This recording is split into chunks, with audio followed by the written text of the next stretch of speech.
Hello, my name is Jenny Stewart and I want to share with you 5 tips to create fun and successful retrospectives. The first tip is to give people time to think. In the software development industry, many of us are not extroverted, many of us are introverted. And so spending a few minutes of individual think time helps us generate better ideas, helps us coalesce our ideas rather than having to immediately speak them out loud.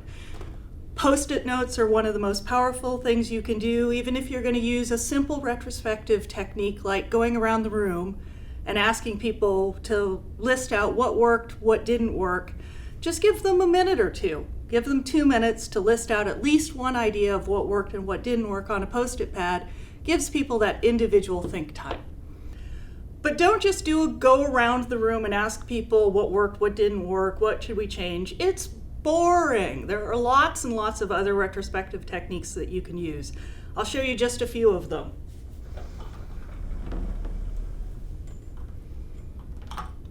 The first one is sometimes called the starfish.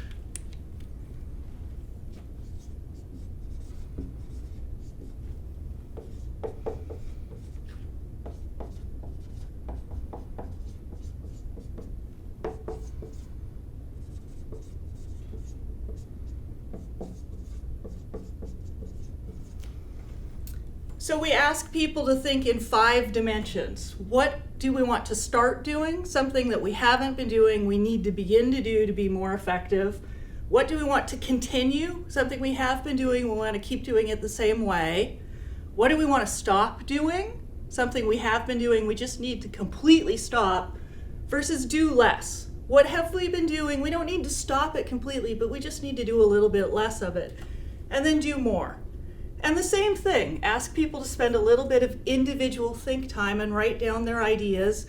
I usually ask people to take 2 minutes and come up with at least 4 things that fall into at least 2 of the categories.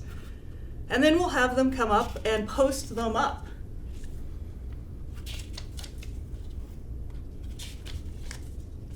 And what we're looking for is clusters. Where are the areas that are something the group is feeling we need to start doing, stop doing, continue doing, or do more of? So it's just a richer way of thinking about what we're doing than just what worked and what didn't work.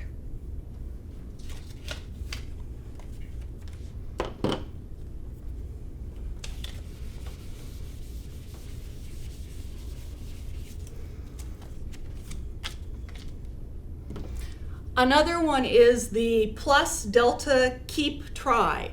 So with this one, I'll begin by giving everybody 2 minutes and asking them what worked well. And again, handy dandy Post-it notes to give people individual think time. We'll post those up and we'll look for clusters. Then I'll ask people, delta.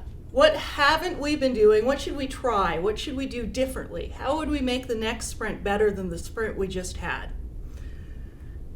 Once we've looked at both of those and we've seen what the themes are, I'll ask people to take a minute and choose one and only one thing that we're either going to try, it's something new, or keep, something we've been doing that we want to keep doing or reinforce to make sure that we continue.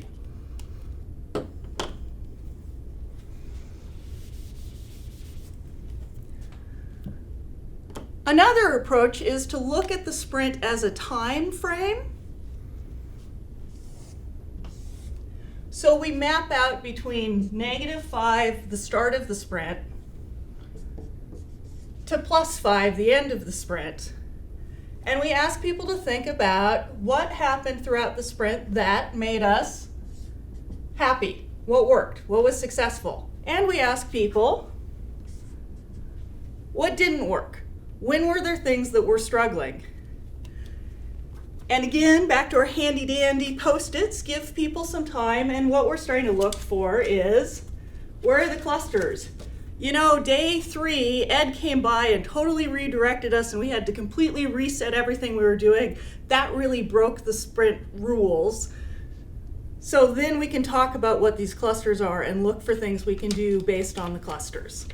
So just a few techniques for your consideration. Again, lots and lots out there. There are websites for it. There are books for it. Just don't let it get boring.